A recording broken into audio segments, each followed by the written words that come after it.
la première idée, c'était de... On est parti de Twine en se disant on va pas réinventer la poudre, on va partir du logiciel Twine, je sais pas si vous connaissez ou pas. Mais c'était une base de travail. Du coup, ouais. En fait, ça permet de faire des hyperfictions et c'est des passionnés d'hypercards qui ont développé ça. C'est très pratique, ça va très vite.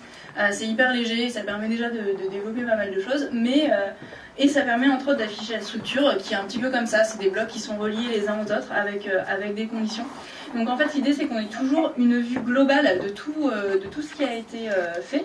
Donc à chaque fois, on a un petit aperçu donc, qui fonctionne comme sur une data vise, c'est-à-dire que on va le voir sur une version après, mais ça c'est le temps entre deux parties de l'histoire.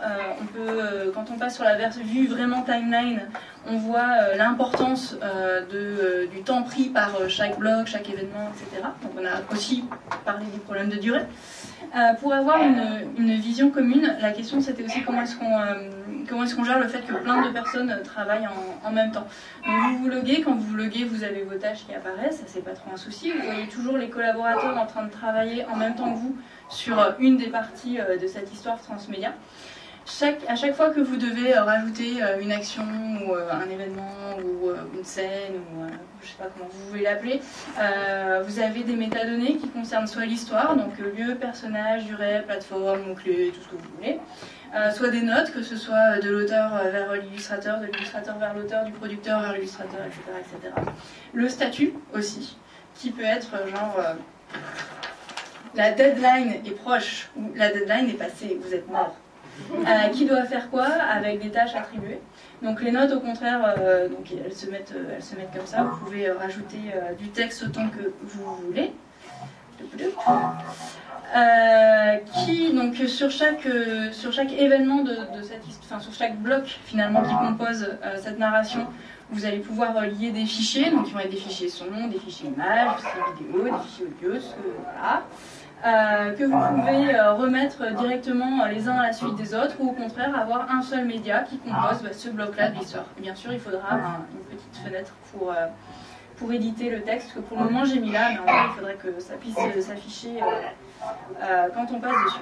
Et on s'est dit aussi qu'il fallait le prototypage. L'avantage de ça, c'est qu'en fait on peut tout de suite faire une preview qui s'envoie vers le web, et de nouveau on a pensé à Twine, et c'est très... on entend des bruits vraiment très bizarres derrière là. David, tu pourrais couper ton micro? Tu peux couper ton micro, David, peut-être. Ah oui, voilà, ok, super. Merci, David. Donc ça vous permet admettons, si dans le texte il y a un lien qui vous envoie vers autre chose, et ben vous allez pouvoir directement aller tester avec la preview. Ou si l'image devient un lien, voilà. L'idée étant que effectivement ça ce soit juste la gestion de la structure, et que après finalement le contenu ça pourrait presque être des plugins en fait. C'est au sens de WordPress, c'est-à-dire que vous pouvez avoir un outil qui soit que sur du texte, un outil qui soit que sur de l'image, et puis des trucs qui aillent un peu plus loin. Alors on a une autre vue aussi, un peu rapide par contre, celle-là, j'en suis désolée, c'est que le contenu de chaque bloc peut devenir relativement... Tu m'approches ? Ah oui, peut ne pas être le focus de ce qui est en train de se passer. Le focus s'appelle sa timeline, et l'idée c'est vraiment de s'appuyer sur des techniques de data visualisation. Coucou Vidou Data. Pour représenter le temps que ça prend, le fait que ce soit une vidéo, l'image qui va être utilisée dans ce bloc-là, bref, un truc où voilà, ça c'est très court, ça c'est très long, comment est-ce que les uns s'articulent avec les autres, et puis de pouvoir circuler là-dedans.